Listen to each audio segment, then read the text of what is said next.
Hey y'all, it's your girl She the Bomb, and y'all know what we got. We right here with it in the living room.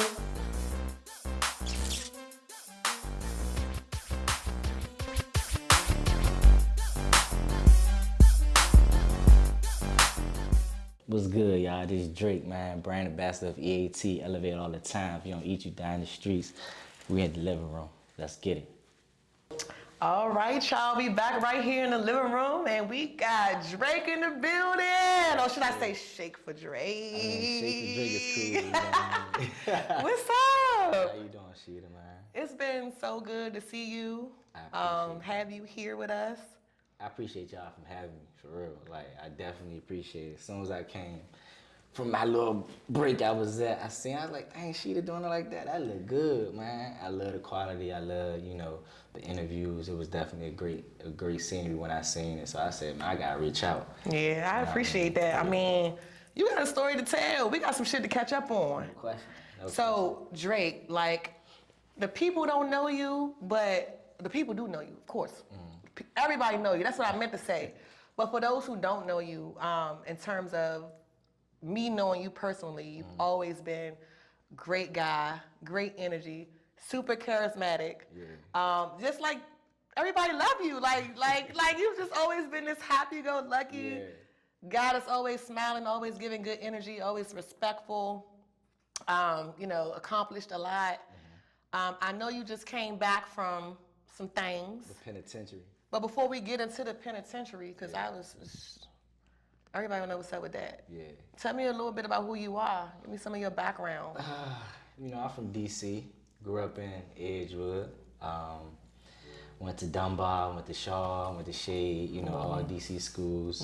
And for me, it was more so like my neighborhood. I give them the praise, and I give my mother and my sister them the praise. Who the man I became today, because man, it was tough growing up in that neighborhood. But me not being easily influenced and want to be better than everybody. Not saying I was better than everybody, but I wanted to be better than everybody. So that's why I stayed on a straight narrow until. But yeah, man, I'm just a loving person, family oriented type guy that love sports and love to help people as well. Yeah. I used to be a teacher, operations coordinator, counselor, things like that. So Super fitting for you. Right. Right. And I graduated from Virginia State, man. One of the best schools. I went to school in California, West Virginia Wesleyan, and then I finished in Virginia State University, and that was the best school I ever went to, man. Best college. VSU. We love it. Period. No, that's where I met you at, and like I said, always been great vibes. You mentioned your mother and your neighborhood kind of molding you into the man you are today. Can we talk a little bit about what you've learned and how did you grow in that way? What do you mean by that? Just, building my character, staying consistent. Yeah. People love when you're consistent, because if you're not consistent, they're gonna look at you like, man, he doing this, doing it. Nah, I always gonna speak to you. I'm always gonna speak back. I don't care who you are, It's just, Edgewood was a place like, it wasn't for you couldn't be soft, you know what I mean? Like, you got them bullies in there, so you gotta fight them. It was a lot going on in the neighborhood, and certain people have the opportunity to be in the neighborhood and then go elsewhere. But I was in the neighborhood and I lived in it. Yeah. You know what I mean? Yeah. So, and then I kept myself clean. They called me a pretty boy and all that, right? But I had to stand on my 10, you feel me? So like, they respected that and they understood what I was about and what I wanted in life. Like, I played football since I was 7 years old until I got to Virginia State when I was like 20, you know what I mean? So I just appreciate them, and I applaud them. I give them all the grace, you feel me? I give all them the applause, because it's just, man, it's hard to raise a man, you feel me? So, especially in DC. Right, especially in DC, and not having a father figure around, but having great men around, and a mother and a sister, you know what I mean? So like, it's just, all y'all is triplets, by the way. Yeah, right. Triplets. Gene strong. Ooh, so strong. Man, Gene strong, man. Speaking of the city, you have a big name out here. Let's talk a little bit about what was that moment, or when was it that you started getting that recognition in the city? So I always thought I was the man since kindergarten, elementary school. You know what I mean? Moms used to come up to me. I remember there's a mom came up to me, gave me a kiss and a hug when I was walking down the aisle, like about to graduate and stuff. And I always just been a loving person, but I think when I graduated from Virginia State, things got crazy for me. In what way? Like, I started doing nightlife. Oh. And then, you know, I'm a brand ambassador of EAT. Then I became the regional account manager for EAT as well. So a lot of stuff was building, and that EAT moment that we had was amazing. Like, let's talk about it. You couldn't Let's walk talk down about the street it. without saying EAT. EAT. You feel me? Yeah. And we was blessed and humble about that. It started with Malik, you know, Leak, one of my best friends, man. He just decided to give out shirts to, like, you know, people like us, like, you know, just put that on. And then we just put it on. We was rocking and people was asking what it was. Yeah. And I think the meaning of it, elevate all the time. You know what I mean? You telling somebody elevate all the time, it's impactful. Right. But you know that, you know, because we all went to state together. And from what I recall, he started, you know, the brand with photography. Yeah, that's photography. Yeah. You know, I've been in there.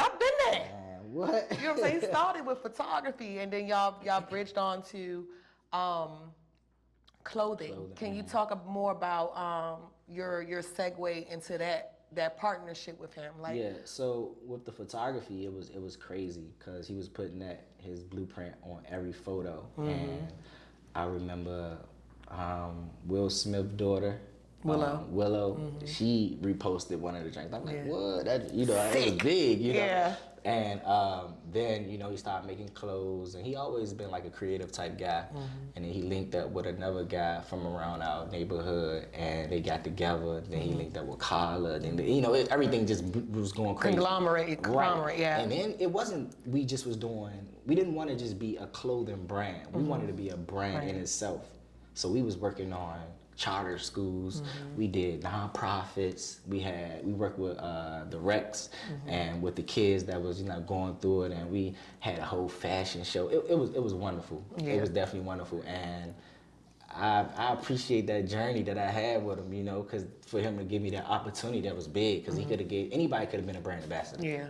So how did you grow from being a brand ambassador? Did that contribute to, or had, you know, any influence in your personal life? Did it shape you in any way, taking that position on? Yeah, because I didn't wear no other clothes but EAT. Yeah. I had to be, I'm brand ambassador, so I didn't wear nothing else. I was just straight EAT. And I was in a nightlife. So he was smart. He was like, dang, he in a nightlife. He out every weekend. Yeah. You know, so I'm always having it on, you know, so it was a big part with that. But I was in Nike. I used to work Nike part-time, and he came in, he said, man, I want you to be my brand ambassador.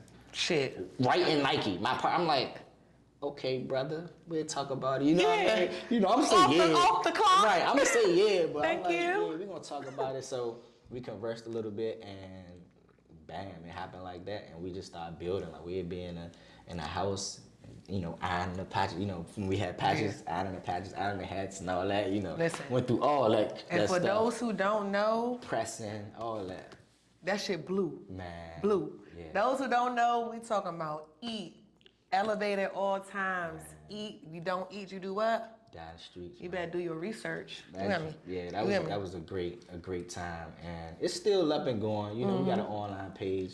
I always want to get a store because I want people to come to the store and, you know, see us and develop jobs as well for the youth, and, you know, but that's in the works. We've been having a conversation about that, but you know how Leak is. Yeah. Leak right now he on football, so he focused on football with the youth. So he's still putting in work, doing free stuff for the youth. So like, I applaud him, you know, and I applaud everybody that does stuff with the youth. Yeah, absolutely. It's a great thing to do.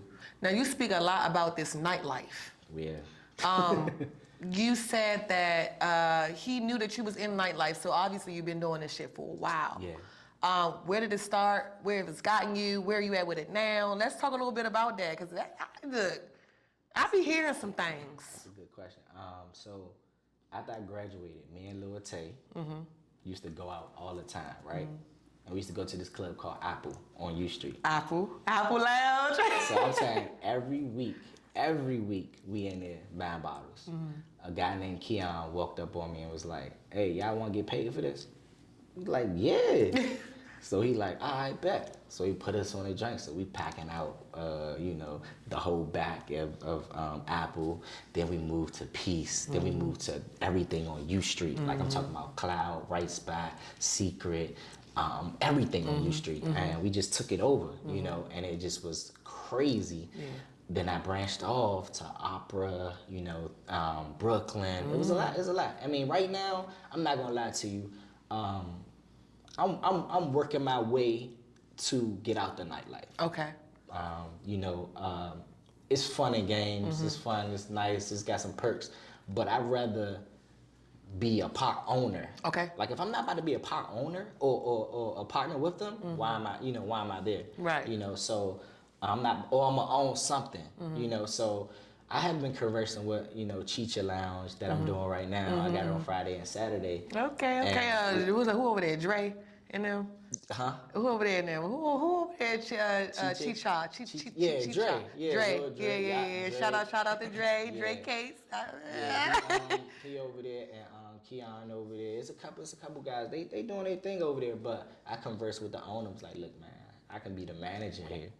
And if you work your way to the manager, then you can work your way to pot owner. Yeah. So I'm trying to be there Monday through Friday. Yeah. And I'll still promote, but I'll be, doing more so manager things. But I have to want to do that. So we gonna converse. It's not a set in stone or anything like that. But it's just a great opportunity to come where I came from and just go straight. Hit the road like off the break. Just start getting paid and being in a position that I can support myself and support my family. So it was a blessing.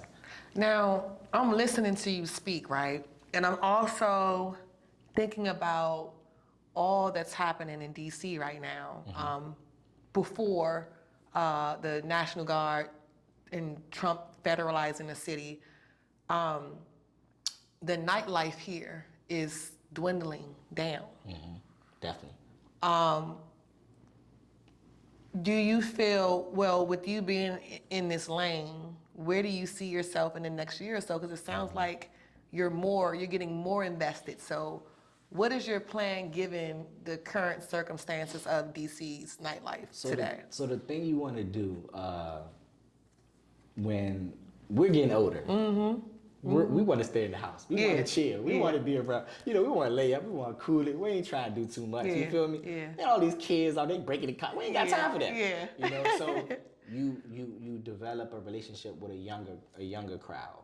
You know what I mean? So you get the Dre's, you get the other guys, the honchos and stuff, and they build and they get the younger crowd that wants to come out. Yeah. But you show them how to do it, and you also learn from them. And because people always like to have fun and like to party. Yeah. But it's all about the safety. At first when we started, I know breaking into too many cars or stealing cars or like that. It was fights and things in that nature, but it wasn't a lot going on. But you have to build with that younger crowd, and you have to bring, I guess, a lot of quality to your venue. Yeah. Because I mean, it's 1 million clubs on U Street. It's 1 million clubs in DC. You get what I'm saying? So if they're coming to mess with you, I mean, you just special a little bit. They mess with you. They try and break bread with you. Right. So I always put on Instagram, I appreciate it. Yeah. Because they can go anywhere. Yeah, they can. And they come in here because they trust me. They know things ain't gonna be crazy. We're gonna have it real cool. Maybe a little ratchet girl shaking all on the standing table. Yeah. Shake that. You may get them regular sometimes. shit. You may get regular shit. But I mean, we're gonna have fun and enjoy ourselves, and everybody should get home safe. So from what I'm getting from that, you say marketing, safety, and repeating the cycle. Yeah, well, we're repeating the cycle, but learning as well when you're repeating it, because things change overnight, as we can see. You know what I mean? Things definitely change. So you just got to build with that youth. And also, it's older people that still be partying, though. They still be partying. It's just, it's kind of hard to get on you because of the younger crowd that's walking around and, you know, doing whatever they doing. Yeah. And we just gotta pray for them and keep them, you know. Just gotta pray for them, man. Keep some guidance, man. Cause I already know. What's I know you done seen some crazy shit, you know, being born and raised from DC, and you in the nightlife. Like, let me in the chat. What's going on? Give me some tea.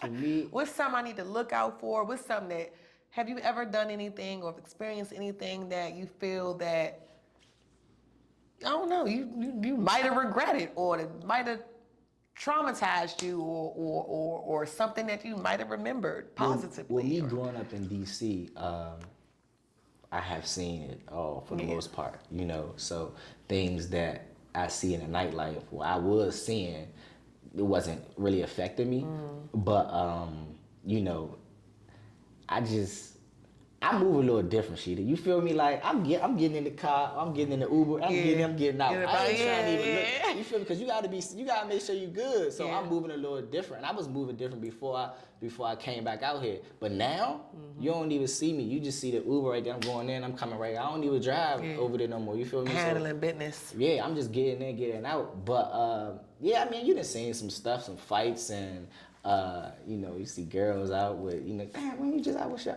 I know, I ain't judging you, baby girl, you feel me? We ain't gonna judge you, but you know, you done seen a lot of stuff, especially after hours. After hours is no joke. I've never been a part of that. Am I not cool? Because I don't get the invites and stuff.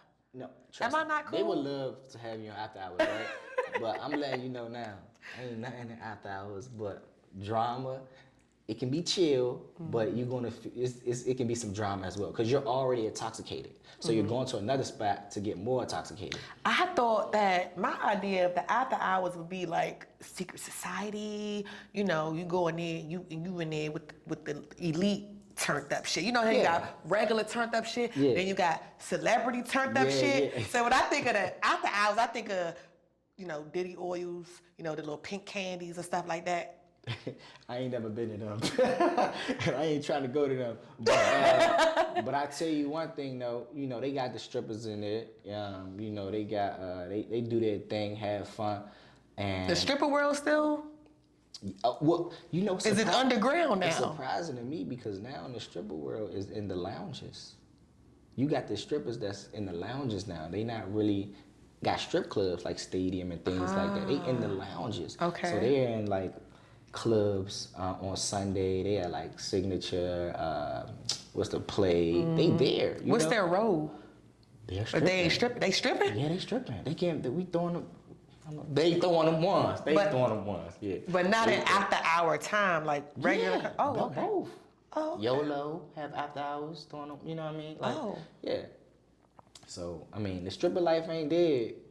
It's just underground. It's just it's just Josh Slight right now. You feel me? So y'all gonna give me that invite one day. Man, I don't really be doing it for real because you know the situation I'm in. Yeah. She ain't really trying. You feel me? Yeah. So I'm trying to respect the wishes, even though I didn't already. You feel me? Did what I did. But it's nice though. It's nice. At times it's nice. You know, it's just something because you don't feel like going home. You're like, damn, I don't feel like going home. Well, you can go to this spot. Like they got some nice little joints you can go in there, like speakeasies, and you can just. It don't be a lot of people in there. Yeah. Good vibe, little DJ, food, maybe, drinks. You be good to go. That's what's up. Talking about you ain't cool enough. You definitely cool enough to slide. All right, so we talked a lot about the nightlife. Definitely. I want to get a little bit more serious though, because I got some questions for myself. Like, you just came back from the big house. Right. What the fuck? Yeah. When I heard you was in the big house, I said, Drake! Not Drake! It's it's not fucking funny, but I mean, you can laugh now that you home, but I was definitely like, huh? Like, we know you for being this stand-up ass guy. As you mentioned, we talked about your childhood, your upbringing. This is what we know you. Right. This is what we know of you. Right. You know what I'm saying? Yeah. What happened? So it was 2020. 2020, pandemic. Okay. So niggas was fucked up around that time. Right. You was fucked up or you was up? I was okay. I was good. But it was 2020. You know, DC closed early. I was at a couple spots, y'all. I was at a couple spots, and What you mean? You was at a couple spots? I was at Victory Okay. for a friend's little opening. Okay. So we good, we chilling, we drinking. Then I went to DC for my my man's sister's birthday. Okay. Then I'm about to drive home. I'm 5 minutes away from home, right? Somebody hit me up, like, yeah, hey, we in Virginia. So I drive to Virginia. Got some Cali girls, you feel me? So I go out there and meet, well, not Cali girls, a Cali girl. I go out there and meet them. We try to go to the spot, but that junk too packed, so we go to the one across the street called Indonesia. Okay. So I'm in there, chilling, we having fun. We drinking, we drinking heavy. And Drinking what? Just What kind of tequila? I think back then I was drinking like Hennessy or something like that. Yeah, I was on some Hen Dog. Jamie, I was on Jamie and Hen Dog. I remember that, yeah, I was on Jamie and Hen Dog. Okay. So, we drinking, having fun, whatever. Just to go back to my childhood, no one never told me to get a handgun that was registered. All my guns were stowaways. You feel what I'm saying? So that's how I was moving. Yeah. You know what I mean? So I always kept a gun on me to protect me and to protect whoever I'm with. Not to be on no BS or none of that wild stuff. Right. But like, I be by myself all the time Right. for the most time. You feel me? So I'm just trying to protect me and whoever I'm with. So I tuck real nice, so they don't check me. I go in there, we cool, and I get out. We go to another drink, after hour spot. An after hour spot called Purple. So we drinking. I'm just like my 4th, 5th spot. So I park my car. I'm in the club. We about to buy a bottle. A girl said, "Hey Drake, your car getting towed." I look out. I run out. I run to the spot where I thought my car was at. I'm pushing the panic. You feel me?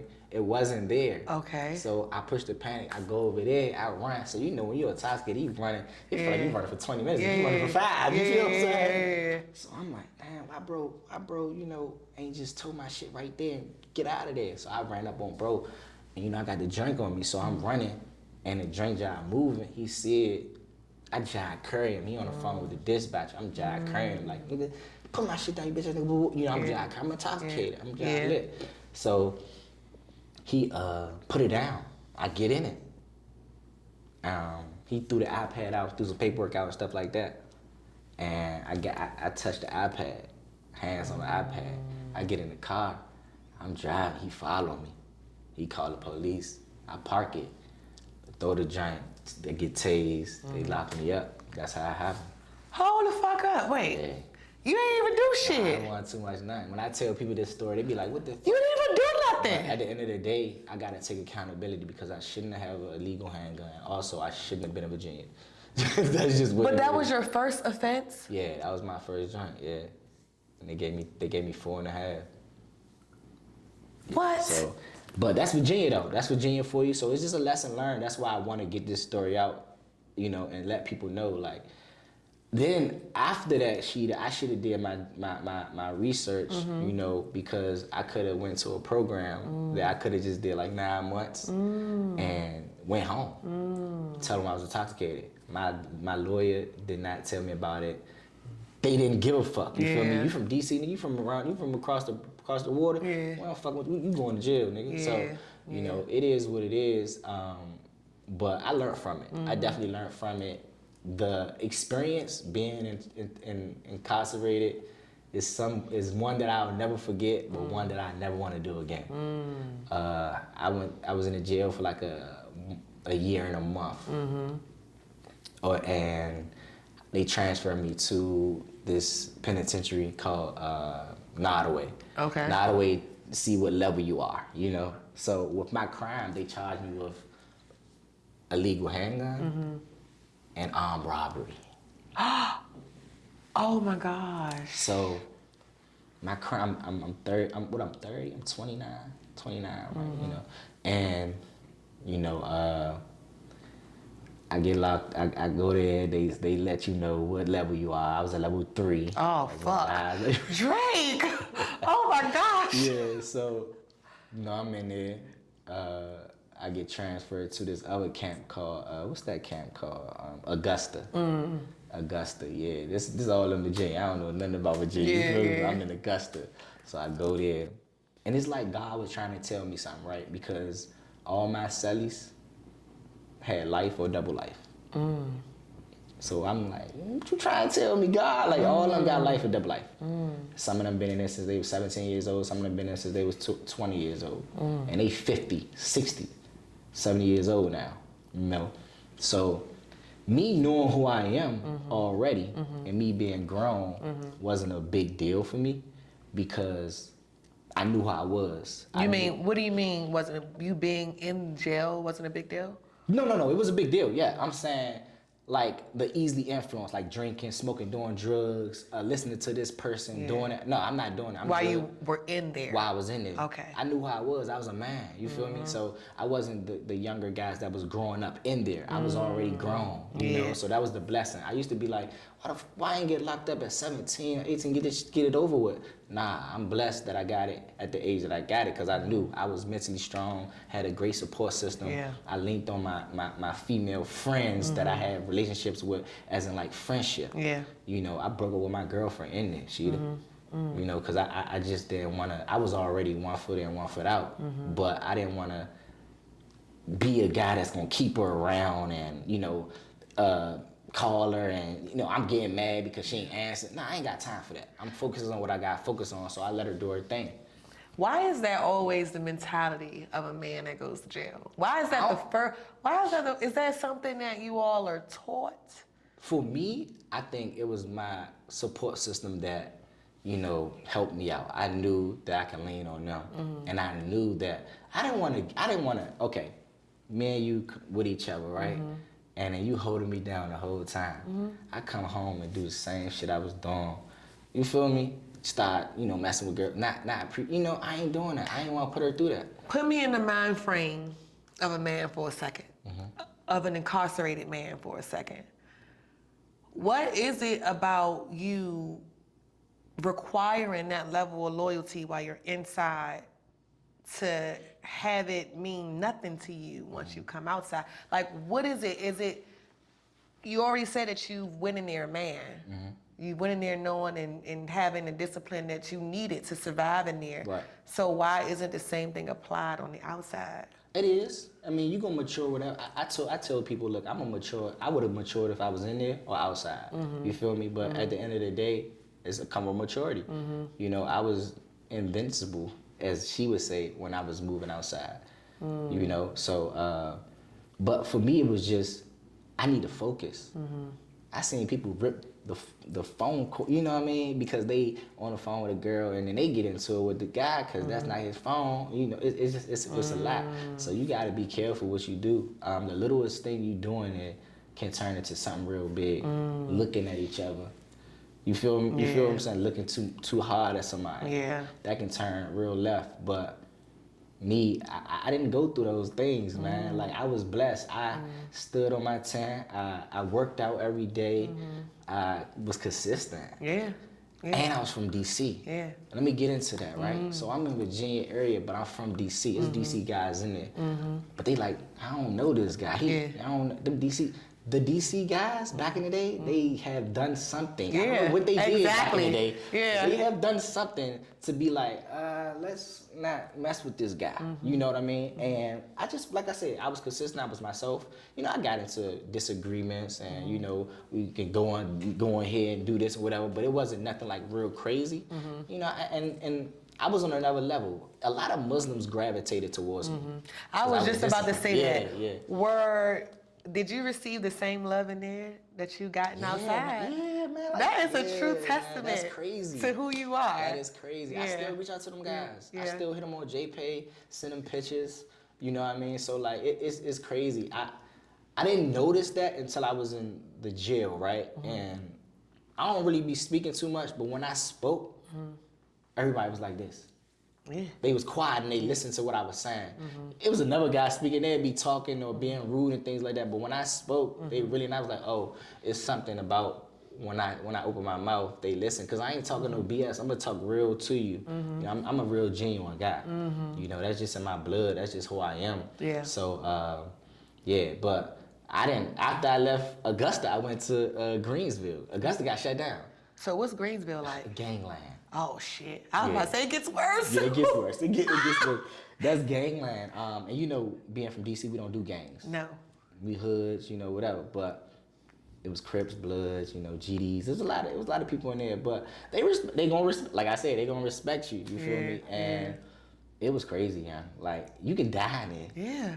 You can really die in there and don't come home. I done seen people die in there over drugs, you know, killings, all that. And I mean, when I first got in Greensville, guy was like, "Hey, you want this bag? This bag?" I guess when you smoke, you blow it in the bag before the smoke don't go out. I was like, "Nah, I'm good."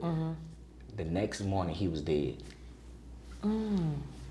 He was dead. That's crazy. And then when they was trying to give him the Narcan, whatever it's called, and he fell on the ground, they bust his head. Lady was throwing up. You know, it was wild.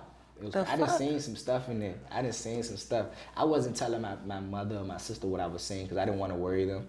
I told them when I come out, I'd tell them, but I still ain't tell them too much. Too much. It's a different type of animal in that environment. You know, I think I only cried like twice when I was locked up, and that's not healthy at all. Yeah. To cry is not healthy in jail. No, or it's not healthy. It's not healthy not to cry. You need to cry. You need to cleanse the soul. But you can't do that in jail, right? It's not you can't. It's like you want to make sure that they don't look at you as a snack. Yeah. Some food. Yeah. You know what I mean? So you got to keep all that intact. You know, people died while I was in there. A lot of people died when I was in there.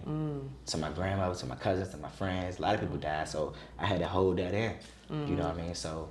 And you had to do the whole full. No, they changed the law. That's the best thing about it. Okay. And that's the hope that people get when I'm in there. Okay. Because they changed the laws. Okay. You know, every 2 years in July 1st.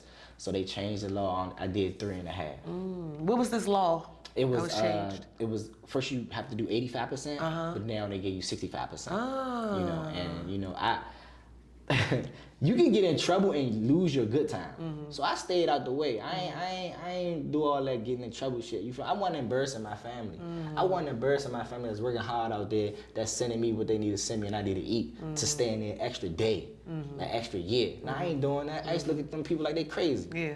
Like y'all tripping, y'all disrespecting y'all family even more. We already embarrassed our family being in this environment. Now you're double embarrassing them. You feel me? So like, man, I converse with the youngins, I converse with the old man. They listen, but they just it's drug addicts, man. It's army drug is in there too. Yeah. Crazy. I'm just thinking about, you know, you beating all the odds with this mentally. Right. I mean, definitely mentally. A lot of people don't have that strength. So even with you coming on today, you know, sharing your experience, like, how do you still find a way to break through? What can you leave that's gonna wake these motherfuckers up? You know what I'm saying? I just hope they don't learn too late or they die. You feel me? I struggled coming out. Nobody know I struggled when I came out. I wasn't moving by myself. I was already having somebody with me, either a girl, my sister, my peoples, because I knew how the world was, and I just didn't want to be alone, and that's how it was really in it. So I always had somebody with me. Like if I'm in the club, I don't even want nobody behind me. I'm like, oh, let me move over here. If I ain't got no table, I don't even want to be around. Who is this person right here? Yeah. Bro, he good, bro. I don't really know him, fool. You feel me? I still was on that mentality, on that penitentiary, you know, that you know what I mean? And it was tough. You know, I got a therapist. I go to therapy every other Tuesday, just to, you know, help myself out. Yeah. And let people know that it's nothing wrong with going to therapy, you know.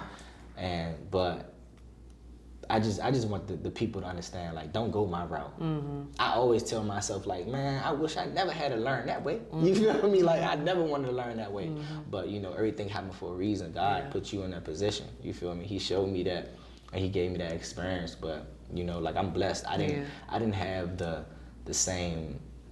I didn't have the same. Stuff didn't happen to me that happened to other guys. I seen grown men get smacked out. Yeah. I'm talking about smacked out. Yeah.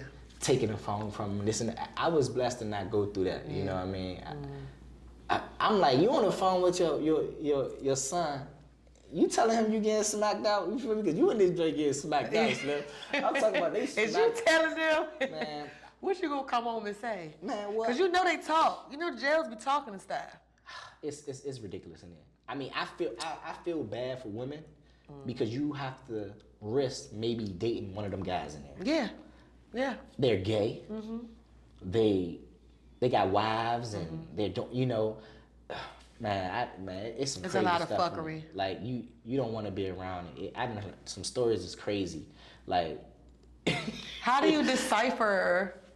Because everybody, you know, there are people like you that get incarcerated for less than nothing. Mm-hmm. How do you, as a woman, you know, how do you decipher who's moral or not in the incarceration world? Well, when I was in the paperwork, it was straight paperwork. You know, we got to know what the paperwork going. What we talking about? Like, where your paperwork at, brother? How that work? How does that whole thing work? You better have your paperwork. You have it? Yeah. Do you actually have a tangible piece of paper? Yeah, it's like 6 or 7 pages. It can be more. Depends on how many charges you have. And then someone just demands that they see that, bro, and you supposed to give it up. Bro, let me see your paperwork, bro. And you gotta give it up. Paperwork? Yeah, because I mean, if you're not trying to give it up, then you that's a red flag. That's a red flag. You don't give it up. You got sex offenders, and then it's too easy because you got the CEOs to let you know. Yeah. Oh yeah, he one of them, bro. Yeah. You know, yeah. Like I was sleeping next to a guy that, you know, kidnapped a grandmother, kept her in there for years, raping her. What the fuck? Yeah. How you sleep next to that nigga every night? I don't know, but you know what I understand. I was talking to my mother about it. Them niggas ain't like that for real. Cause if you a motherfucking rape, why you ain't do that shit in jail? Why you preying on the weak? Yeah. You a weak person. You're preying on the weak. You ain't do that in there. You ain't fighting. You ain't doing that. You in the corner being quiet. You know, so I never respected him. You know what I mean? And it's crazy because you meet him and you be like, dang, you sound like a cool guy. Then somebody gonna be like, hey, watch out. I'm one of them people. You feel? Because you knew. You come into the environment. You knew. Yeah. You don't know nothing. Bruh. And then you can call home. Man, look this man's name up. What he got on there? I bet. Thank you. Easy work. The jail messy boo. Man, that joint crazy. That joint crazy, y'all. I'm talking about, wow. I done seen bloods going to a cell. 14, 15 bloods going to a cell. Take the drugs out the nigga ass. Oh, hell no. Yeah. See this? You know? It get real serious in there. Like, just imagine 15 people on you. You can't do nothing. Yeah. Y'all don't go up in that motherfucker. Y'all better walk a straight line, okay? Yeah, man. I don't think no man can handle 15 big blood niggas on you. I mean, what? Some of them niggas would got stabbed for me. I ain't gonna lie to you. But get there. I mean, I stay out the way, but but I'm not even putting myself in that position. Yeah. I'm not trying to get that little money to risk me getting in trouble or something happening.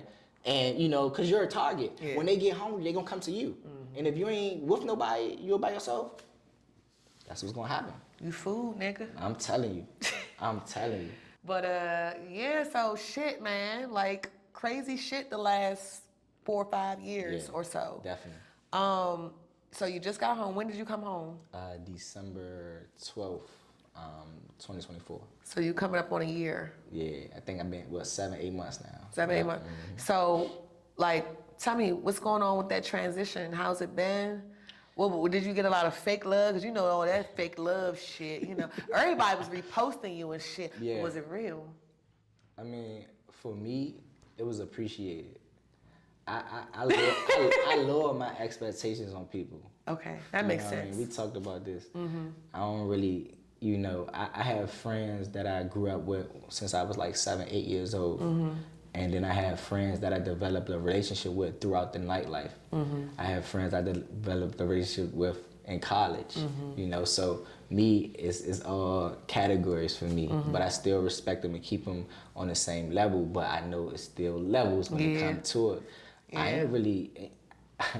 I ain't called so many people. You know what I mean? You only got 15. You can only put 15 people on your call list.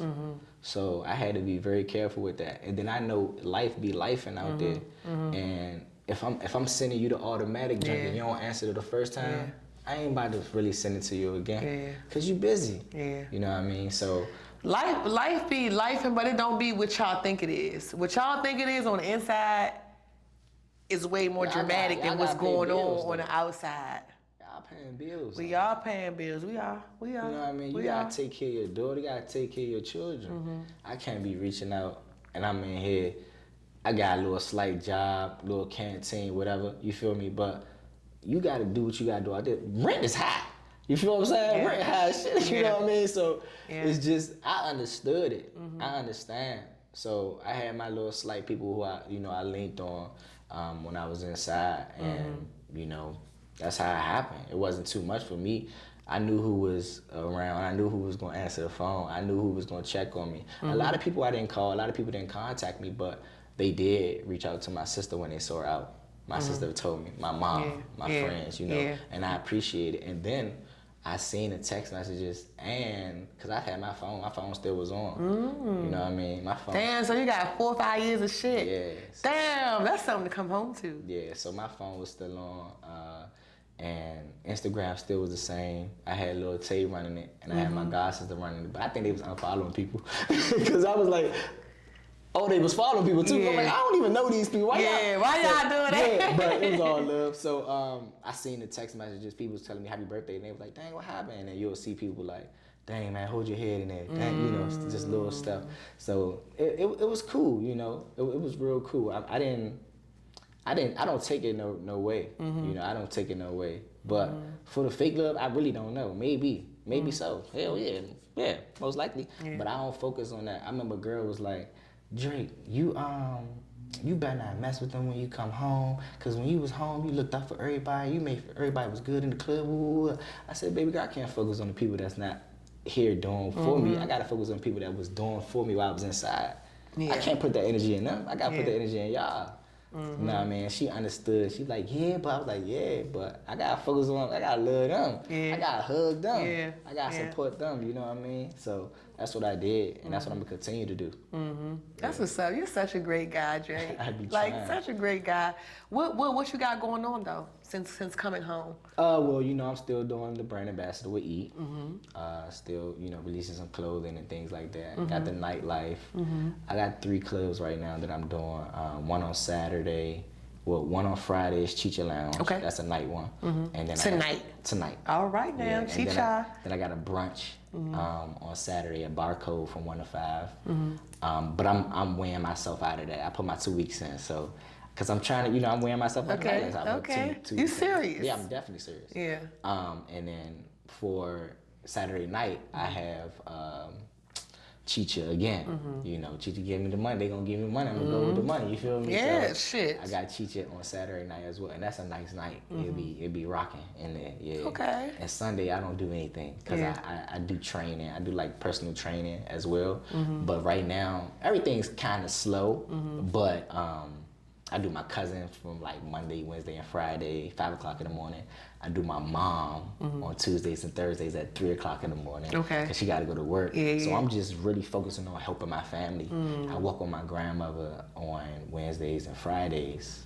We go on a little path and we walk every Wednesday, Friday. So I'm just helping my family for the most time. Yeah. I had a couple clients, but you know how the clients do. They say they want to do that, and then I know finance they can't really, you know what I mean? Yeah, so it gets tough. I told them just converse with me. I ain't really doing it for the money. I'm doing it to help. Yeah. You feel me? Like don't get it twisted. The money is good. I want the money, but I'm doing it to help. And also I will dip and dab into the IT, and I want to do some counseling with the youth as well. So like I don't really want to do high school, but that opportunity come, I'll do it. I want to start with like junior high or elementary. You know, I did the preschool, I did the pre-K. I was a teacher. I was an operations coordinator. And it was great. It was a good opportunity to have that. But I would want to do a look at like an older group so they can understand what I'm saying. More of an impact. Don't get it twisted. Them little kids are sponges. But I want the older kids to understand and I can get through at least one of them. One or two. So that would be a blessing for me. And man, I'm just finding my way. I was doing some roofing stuff. I was on a roof. I'm on a roof doing roof, and I'm like, bruh, This is my first time on the roof, bro. I'm just nervous. Yeah. I was nervous, so. Just trying shit, living life. Right. You know, I was trying to find my way, and I'm continuing to find my way. I'm a forever learner, so I want to learn all the time. But to get some consistency, I am going to try to do the IT thing and also do the school thing. So, because I'm not having just one job. I never was like that. I always had different incomes, 4 or 5 different incomes, 3 or 5 different incomes. So. I'm just, you know, I'm blessed. I try to focus on me being grateful of the stuff I have now. Because I be wanting the stuff that I had. Yeah. I came home and I wanted the stuff that I already had back then. You know what I mean? I was like, I'm not giving myself grace. I'm like, shit, man, I need to get this shit today. Yeah. But I'm like, Drake, be grateful that you have a place to stay. Be grateful that you have access to cars and this and, you know what I mean? So you just gotta. So you like you said, you came home to a great support system, and you had it the entire duration of your sentencing. But speaking of blessings, because I've been seeing some stuff on Instagram that blessings. You forgot to mention the biggest, you know. I haven't told nobody this neither, but right now we having a boy. Yeah, we have a boy. Yeah, and we want. I want him to be named my name. I want him to be the second because I'm a junior. Yeah. But me and the child's mom came to agreement, and his name's gonna be. Stay tuned. We ain't gonna get at that, baby. That's we cool. gonna keep that sacred. That's cool. Mom ain't gonna like that. She'll be all right. She'll be okay with it, but you know, we compromising, and I like the name, man. You know, me and her still learning. You know, you have to be friends. I came home, didn't waste no time. You feel what I'm saying? Like I ain't waste no time. I was looking to have a child next year, but you know, we gotta take this blessing. You gotta understand what's going on, and you know, step up. And know that ain't no more being selfish. You gotta understand that you got a child that you gotta take care of another human being. Yeah. You know, so I'm eager, I'm happy, and I'm ready. You know, and don't get it twisted. I ain't in the best spot I need to be in, but I know what type of person I am. I know I can put so much into this little man, and you know. Look at you! You're so happy. It's such a beautiful thing. And it's crazy because they ain't hit me to like us just talking about it right now. But I'm real happy, man. I'm ready, and I'm just ready to like teach my own. I've been teaching other kids. You know, I was a teacher, and that was birth control to me. That was male birth control. I want to try no kids with kids, you know. But now it's like, whoa. I'm about to have a little man. You know, I wanted a daughter first. I did want a daughter, but I'm blessed to have a little boy. So yeah. I'm so happy for you. January 21st. That's what's up. Oh, that's soon. That's around the corner. You said you ready now. Don't be throwing up and passing out with shit. Nah, we good. We good. All right. You know what I mean? I think me working with kids give me the advantage. You know what I mean? So I have a little bit, but you can't look at the menu. You just gotta go with the flow, learn from it, and learn stuff every day about your child, because your child's gonna change every day, every week. You know what I mean? So I'm aware of that. I just gotta keep an open mind, and you know, hopefully me and the child moms have a great, you know, we build that relationship. And you guys will. Build that relationship. Yeah. She's a great person, but you know, I know how things go. Yeah, so. Well, I'm super fucking happy for you. I'm happy to see you smiling. You still the same as Drake. You still a high-spirited person, beautiful personality, still nothing but smiles. It's just such a great feeling, like being around you. You provide so much good energy. I'm so happy you came. Thank you. I'm so happy you came here. Hey, I'm happy y'all had me. You feel me? Yeah, because I've been trying to figure out what the fuck been going on. You came here. Yeah. I'm glad I got to get the real questions out here. Yeah, no question. You know, I'm an open book. If I can help, or I can, you know, converse with somebody see this and they can, you know, want to indulge and understand what's going on, I'm cool with that. You know, I ain't no secret. You saw it. I told you what happened with the car. You feel me? Yes. Like my car, you know, like, you know, but, you know, it's a lesson learned. And, you know, at first I took it hard because I didn't like Virginia. You know, I wasn't taking accountability. And I was like, hold up, Drake. Virginia didn't bring you out here. Virginia didn't tell you to have that, what you had, you know, so you got to take accountability, brother. So that's what I did. And it don't faze me no more. Yeah. I'm okay. I think that if anything, you know, motherfuckers should, let me watch my tone. I'm working on that. I'm working on that. Right, I'm working on right, that right, cursing. I'm working on right. that tongue. But I think that people should learn more than anything now the true essence of accountability and how imperative it is to, you know, be accountable and how it can shape you for the better. And it seems like, you know, that's served you justice so far, you know, and help you, you know, be in a better mental space. I've seen people come home, they've been home for years now and haven't been able to, you know, Accomplish a lot of stuff. Yeah. not even just accomplish, but just, you know, recoup. Right. You know, they're Right. not, Yeah. they can never be the same again. So, you know, it's just beautiful seeing you, you know, survive that and still be such a great person. Yeah, kudos to you. I appreciate it. It's just a blessing. It's a blessing. I gotta be flexible. It come with a lot of flexibility. Like I said, I knew who I was.